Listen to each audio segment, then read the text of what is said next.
Hello guys, welcome back to my YouTube channel. आज फिर आप लोगों के लिए कुछ न्यू वीडियो लेकर कर आई हूँ। पर जो भी मैं वीडियो लेकर कर आती हूँ ना, वो बहुत ही मतलब मेन जो टॉपिक होता है उसी के ऊपर ही मैं अपना वीडियो लेकर कर आती हूँ। तो प्लीज़ वीडियो को पूरा ज़रूर देखें। आज आपको एक ऐसी लड़की की कहानी मैं अपने वीडियो के अंदर सुनाने जा रही हूँ जो हर एक भारतीय लड़की की कहानी होगी। और आज आधे से ज़्यादा परसेंट भारतीय लड़की की ये कहानी ज़रूर होगी। पर जो मैं आप लोगों को जिस लड़की की जर्नी बताने जा रही हूँ ना, वो सचमुच में सच्ची कहानी है। तो चलिए आज मैं इनके संघर्ष की आपको कहानी, इनकी पूरी जीवन जर्नी आपको मैं बताती हूँ। तो welcome back to my YouTube channel Vartika Rajput motivation video में आज आपके लिए बहुत ही शानदार वीडियो लेकर कर आई हूँ।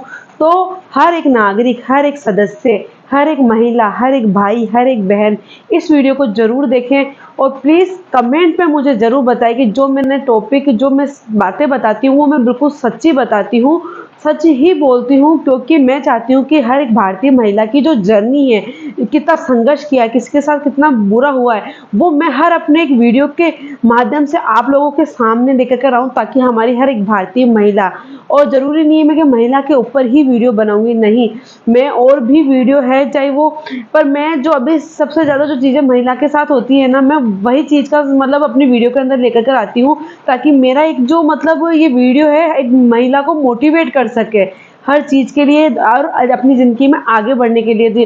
तो चलिए मेरे वीडियो को पूरा पूरा वॉच ज़रूर करें। तो मैं आप लोगों को आज एक ऐसी लड़की की वीडियो बताने जा रही हूँ जिसकी जर्नी हर एक मतलब भारतीय महिला, अपने भारत के अंदर आधी से ज़्यादा महिलाओं और आधी से ज़्यादा लड़कियों के साथ में ये जर्नी मिलती होगी, बिल्कुल मिलती होगी, जिसका मैं संघर्ष आपको बताने जा रही हूँ। तो चलिए मैं आपको बताती हूँ। इस लड़की का नाम है पूनम, जिसका मैं आप लोगों को बताने जा रही हूँ।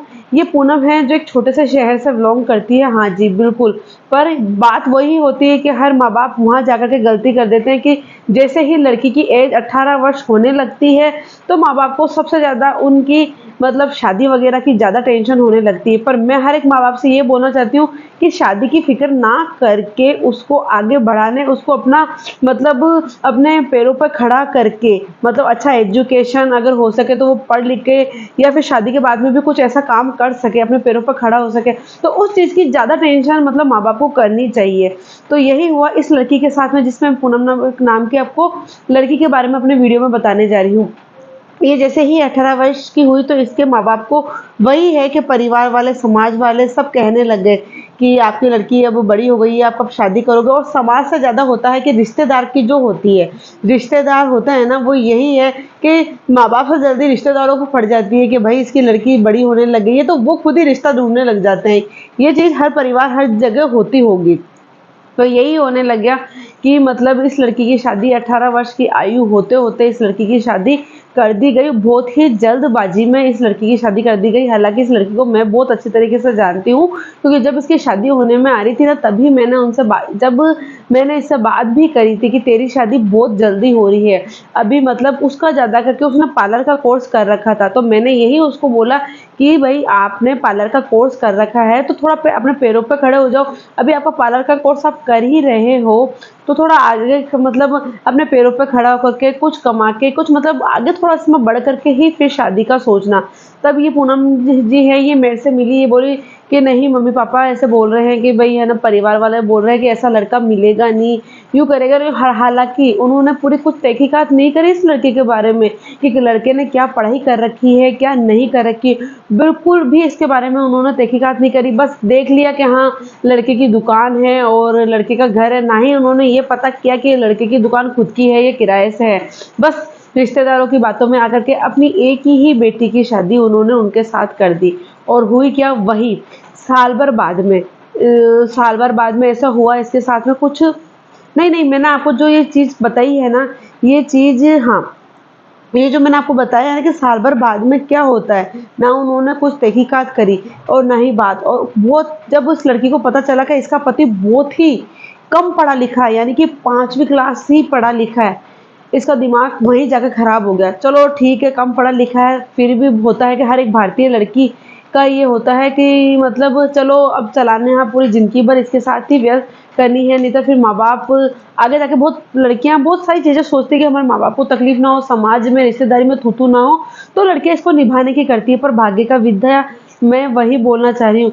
हुआ इसके साथ, वो लड़का मतलब व्यवहार में तो बहुत अच्छा था इसके साथ में, पर ये हुआ कि वो शराब बहुत ज़्यादा पीता था और शराब पीने के बाद में उसकी ऐसी दुर्दशा हो जाती थी कि वो मतलब होश आवाज़ में नहीं रहता। आज यहाँ मिलता, आज मोहल्ले वाले उठा के ला रहे हैं, आज परिवार वाले उठा के ला रहे हैं। कुछ ऐसा सिलसिला उसके सामने आने लग गया। वो थोड़े टाइम छोड़ कर के ससुराल और मायके बैठ गई, क्योंकि ये था कि माँ-बाप ने शादी कराई है तो फिर माँ-बाप ही मतलब इसके थोड़े ज़िम्मेदार होते हैं।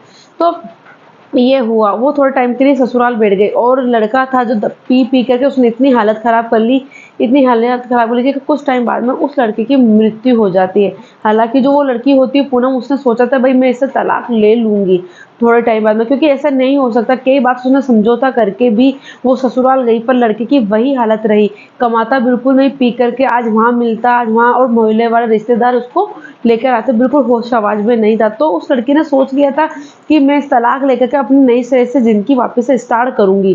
फिर होता यूँ है कि कुछ ऐसा हो जाता है और वो विधवा हो जाती है। तो चलो, ये तो कर्म का लिखा लेख है, उस चीज़ को कोई ही नहीं कर सकता। और फिर थोड़े टाइम बाद में वही होता है, फिर से उसके मम्मी-पापा उसकी यही गलती करते हैं। विधवा होने के साल या 2 साल बाद में ही माँ-बाप उसके लिए लड़का ढूँढने लगते हैं। तब मैं उससे मिली, तब मैंने उसको कहा कि देख, अभी तेरी थोड़ी से टाइम पहले ही तेरे साथ ऐसा कुछ हादसा हुआ और आगे बढ़ने की सोच, और नहीं कि अभी हाँ, दूसरी शादी करनी चाहिए, चाहे लड़का हो चाहे लड़की हो। मैं ये बोलती हूँ, अगर उनके साथ कुछ ऐसा हादसा हो जाता है तो वो अपनी स्थिति देख कर के ही, अपना कुछ देख कर के ही शादी का डिसीजन बहुत सोच समझ के ले दूसरी शादी का। हालाँकि मैं ये बोलती हूँ कि चाहे लड़का हो चाहे लड़की हो, अपने पैरों पर खड़ा होकर के, आगे सक्षम होकर के ही इस चीज़ का वो मतलब डिसीजन ले।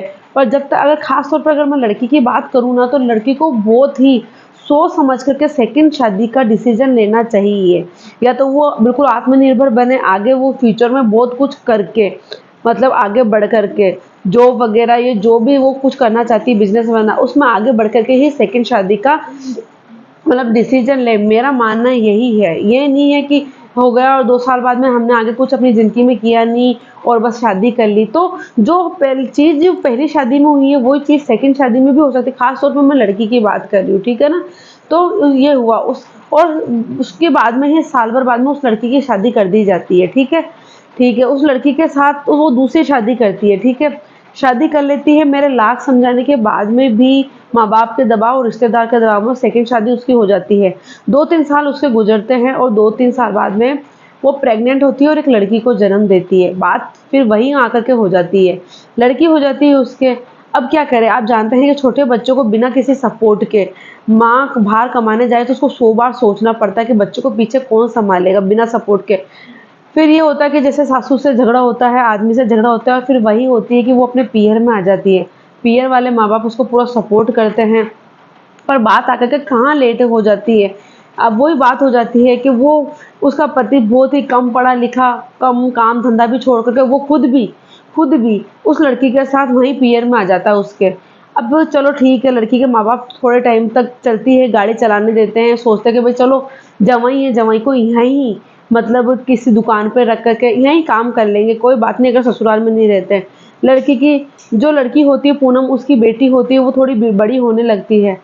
फिर ये होता है कि जो ये लड़की होती है पूनम नाम की, ये हिम्मत नहीं हारती है। ये अपने आदमी के ऊपर डिपेंड रहना बिल्कुल, क्योंकि आदमी जो है, ये सेकंड वाला आदमी भी है, जो भी इसको बार-बार कभी छोड़ कर के चला जाता है, कभी पास में आकर के रहने लग जाता है, कभी इससे पैसे माँगता है, बहुत इसको बहुत ज़्यादा टॉर्चर करता है, कभी सासू से टॉर्चर करता है, कभी देवर इसको टॉर्चर करते हैं। ऐसा करके इसने, फिर ये हुआ कि जब ये मेरे से मिली, तब फिर मैंने इसको यही बोला कि देख, अब तुझे तेरा फ्यूचर बनाना है। तूने फर्स्ट शादी करी, तेरे साथ ऐसा कुछ हुआ, उस ले को कोई नहीं रोक सकता। तूने सेकंड शादी करी, सेकंड शादी बहुत ही जल्दबाजी में करी। तूने अभी आकर के अपने जिस जिस काम में तुझे रुचि थी, जैसे पार्लर के काम में रुचि थी, तो इस चीज़ में तू आगे बढ़ती अपने पैरों पे, मतलब मैंने जो अपनी लैंग्वेज में उसको समझाना था ना, मैंने उसको पूरा समझाया। पर फिर बोला कि दीदी जो हो गया वो हो गया, अब क्या करना चाहिए? तो फिर मैंने उसको यही बोला, अब तेरी लड़की है, अब तू इसके बारे में सोच। सबसे अब चीज़ यही है, तेरा आदमी है, तुझे आए दिन छोड़ करके चला जाता है, ठीक है ना? अब तू ये चीज़ें सब दिमाग से निकाल दे कि अब आदमी की तरफ, ससुराल की तरफ बिल्कुल छोड़ना बंद कर, ठीक है? क्योंकि सासू थी, आए दिन झगड़ा करती थी, देवर था, आए दिन झगड़ा करती, ननद करती, आदमी उसको छोड़कर चला जाता, कभी आ जाता, कभी राज़ी हो जाता। यही है हमारे ज़िंदगी में हर एक महिला के में होता रहता है। पर फिर इसको मैंने समझाया, क्योंकि ये मेरी बहुत ही दूर की फ्रेंड है, मतलब आप बोलते हो कि दूर की, हाँ, कभी-कभी मैंने इनसे मिलना होता है। इनका वीडियो बना कर के मुझे काफ़ी पहले ही डालना था, पर मेरे सामने कुछ ऐसे वीडियो आ रहे थे कि मुझे उनका ही वीडियो बना कर के डालना था। तो फिर ये हुआ, आज इसने फिर हिम्मत नहीं हारी और पूरा सपोर्ट, होते हैं कि माँ-बाप भी देते हैं और इसके माँ-बाप ने इसको सपोर्ट दिया। लड़की का ध्यान वो रखने लगे और फिर ये पार्लर का कोर्स आगे ज़्यादा, मतलब जो कर रखा था उससे आगे ये पार्लर का कोर्स करने लगी और बहुत ही अच्छी पार्लर की जगह नौकरी करने लगी, जहाँ इसकी सैलरी 10-15 हज़ार तक की थी। और फिर इसने धीरे-धीरे जॉब करते-करते आज इसने खुद का बड़ा पार्लर खोल रखा है। तो ये आज बिल्कुल अपने पैरों पे खड़ी हो गई, क्योंकि ये हारी नहीं। ये ससुराल के उस दलदल में नहीं रही कि ससुराल के लेकर के नहीं बैठी रही, क्योंकि सपोर्ट करने वाले इसके माँ-बाप भी थे कि नहीं, मेरी बेटी को आगे, मतलब वो पढ़ी लिखी ज़्यादा नहीं थी, सिर्फ एंड ओनली 10 क्लास ही पढ़ी लिखी थी। तो ठीक है, पर इसने इस चीज़ को मैटर नहीं दिया पढ़ने लिखने को। इसने जिस चीज़ में इसको रुचि थी उस चीज़ में ये आगे बढ़ी और आज ये खुद, मतलब इसका खुद का बड़ा पार्लर है। ये खुद जाकर के भी, मतलब पार्लर का काम करती है घर-घर में और अच्छा खासा कमा रही है। तो इसको आत्मनिर्भर हो गई है। तो अब इसको है कि हस्बैंड आए तो ठीक है, हस्बैंड नहीं आए तो भी इसको कोई फ़र्क नहीं पड़ता, क्योंकि इसका पूरा फ़ोकस अपने बच्चों की तरफ है। ये है, तो मैं इसकी कहानी तो चलो यहाँ आकर के ये तो अब गिर के उठ चुकी है, आगे बढ़ चुकी है। पर जैसे इसके माँ-बाप ने इसको सपोर्ट किया, ठीक है ना? पर हर किसी के माँ-बाप अपनी बेटी को इस तरीके से सपोर्ट नहीं करते हैं। ये बात मैं बिल्कुल सच बोल रही हूँ, ये मेरी आँखों देखी बात है। उसी दलदल में डाल देंगे, ससुराल वालों की चीज़ों में डाल देंगे। मैं जानती हूँ कि लड़की को मायका, ससुराल छोड़ कर के मायका में रहना बहुत ज़्यादा, बहुत कुछ चीज़ें फेस करनी पड़ती है और बहुत कुछ चीज़ें माँ-बाप को भी फेस करनी पड़ती है।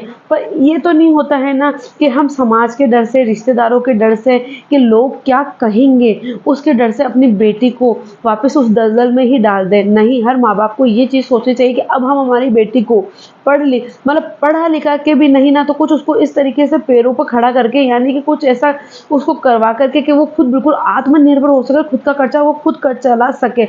इस लेवल पर अगर हर माँ-बाप अपनी बेटी को, जैसे पूनम को सपोर्ट किया और वैसे ही हर माँ-बाप अपनी बेटी को सपोर्ट करे ना, तो जो भारत के अंदर जो ये चीज़ें होती हैं ना कि महिलाएं आत्महत्या कर लेती है, महिलाएं ससुराल के दबाव में आकर के, लड़की डिप्रेशन में जाती रहती है, डिप्रेशन का शिकार हो जाती है, फिर कुछ ऐसी चीज़ों का शिकार हो जाती है कि वो खुद के साथ ही कुछ गलत कर बैठी रहती है या फिर ससुराल वाले ही उसके साथ कुछ ऐसा गलत कर लेते हैं। तो ये चीज़ें रुक जाएगी, कई हद तक रुक जाएगी, पर ये जब चीज़ें होगी, जब माँ बाप, सबसे पहले मैं माँ बाप को ही बोलना चाहती हूँ कि जब माँ बाप अपनी बेटी को सपोर्ट करेंगे, वो समाज के रीति रिवाज और रिश्तेदारों के रिश्तेदार क्या कहेंगे उसके दबाव में ना आकर, उनसे, उन चीज़ों से ना डरकर अपनी बेटी को सपोर्ट करेंगे ना, अगर हर एक भारत का माँ बाप, हर भाई और बहन, भाई बहन भी अगर अपनी बहन को अगर सपोर्ट करेंगे ना, तो ऐसी नौबत ही नहीं आएगी कि जाकर के बेटी को कुछ ऐसा करना पड़े।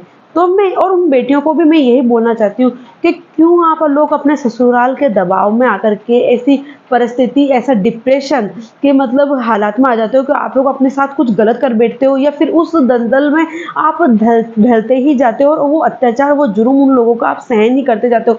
ऐसा क्यों? भगवान ने आपको सोचने की क्षमता दी है, बहुत कुछ करने की क्षमता दी है।